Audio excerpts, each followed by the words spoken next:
Cattle herders turned canoeists. With help from a legend, locals take on one of South Africa's toughest races. Yes! Yes! Yes! Yes! Yes! From Kigali to Hong Kong, we travel with one very excited Rwandan rugby team. And who's your favourite artist on the continent? We asked, you responded. And now we interview a rising star from Ivory Coast this week on Inside Africa.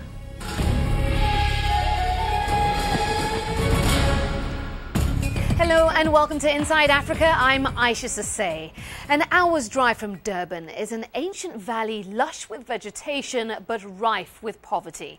It's a place residents say might easily be forgotten. And if it wasn't for a river, well, that might just be the case. The wide water here attracts some of the biggest names in kayaking for one of the sport's most grueling races. But recently, it's also given opportunity to a group of local youth daring to dream beyond the banks of the Dusi. It's a commitment reinforced in the early morning light. In a solitary drive through this, the Valley of 1,000 Hills. And the pre-dawn packing in a dark bedroom.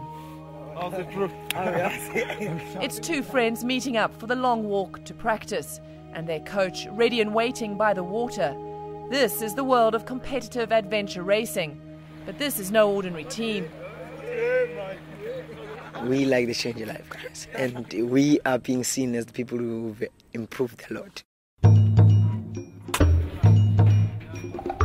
For 24-year-old Thomas Ngidi and his teammates, the Dusi River is more than just the home of South Africa's toughest paddling race. It's also their home turf. You train in that river like nobody else. It's our river, it's in the valley where we were born. Thomas and his friends may have been born by the river, but they weren't born into racing. This is rural South Africa, and life here leaves little room for anything but work. 85% of my guys don't have running water and electricity because they just don't have it in their houses. Their moms have to walk 1.5 kilometres with a 25-litre water. For years, adventure sport legend Martin Dreyer came to the Dusi to race and win, a record 7 times. But along the way, he couldn't help but notice the locals like Thomas lining the course. I just wondered how good are these guys, because some of them did the Dusi and they came nowhere. They had really faulty equipment, no knowledge of the river. And so I went back home after having won that Dusi with Michael, thinking I need to do something about this. What Dreyer decided to do was drastic. In 2008, he moved from Cape Town to begin training every day, twice a day, with the cattle herders from KwaZulu-Natal.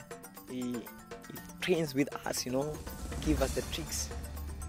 Even here at the dam, he's always there with us, trains with us, next to us, telling you what to do to improve. This is what you need to do. Down to the river, he will tell you, you need to cut this corner this way, He's always there. He's such an amazing guy. In just 4 months, Dreyer was confident that the team was ready to compete in the Dusi. When I approached the guys and said, here's an opportunity that I want to get 10 of you in the top 50 for this race, 30 guys put their hands up. And it was really hard for me to actually select the team because everyone was giving their utmost. Thomas was one of the first paddlers Dreyer selected. I was expecting the top 10, and that's what our aim was. Through our training, hard training that we had, we could see that we could improve from aiming top 10, we could go further than that. No one can take it away from me.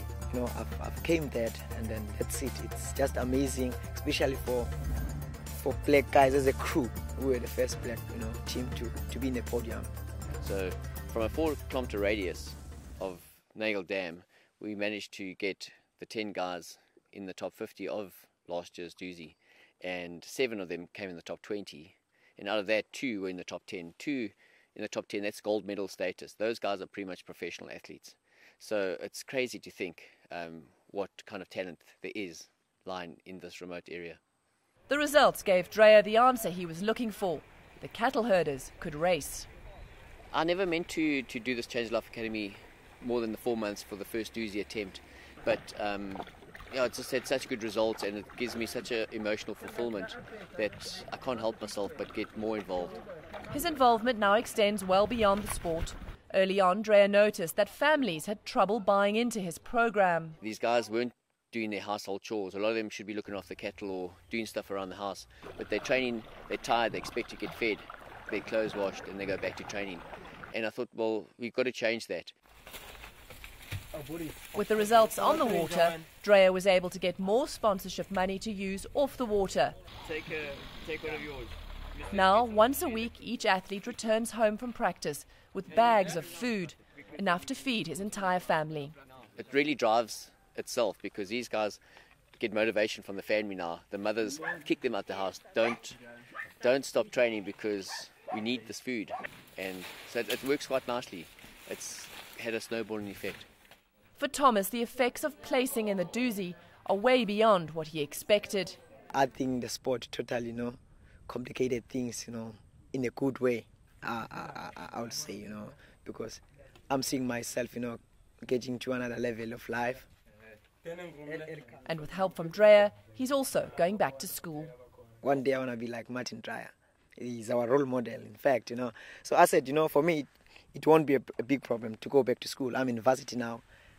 He's the main man. For me, he's organizing everything, like my fees to be paid. Is the man who's really changing my life. It's not just learning a canoeing skill. This is stuff that's going to affect their families and themselves for the rest of their lives. A commitment between coach and competitor, extending well beyond the water's reach. Robin Kerno, CNN, Johannesburg, South Africa. For these players, it's about much more than sport. We catch up with the Rwandan rugby team as they take a 30-hour journey to catch up with an old friend. But first, the Change of Life kayakers are fast, really fast. How did we keep pace with them on the water? Here's photographer Peter Rudden. Peter, is this going to work? It's going to work. It's going to work. It's nice and smooth. Yeah? So I just need to make sure I don't lean over too much to the one side, otherwise I'm going to go swimming. Famous last words. See you later.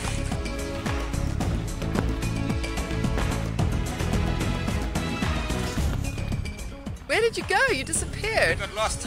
Mainly the main reason was that I was shooting and steering this canoe at the same time, and it's very difficult to be looking there and steering over there at the same time, so we zigzagged all the way around the corner. Whew. That was very difficult. And we're lucky that we've got a splash cover for the camera. Oh, well done.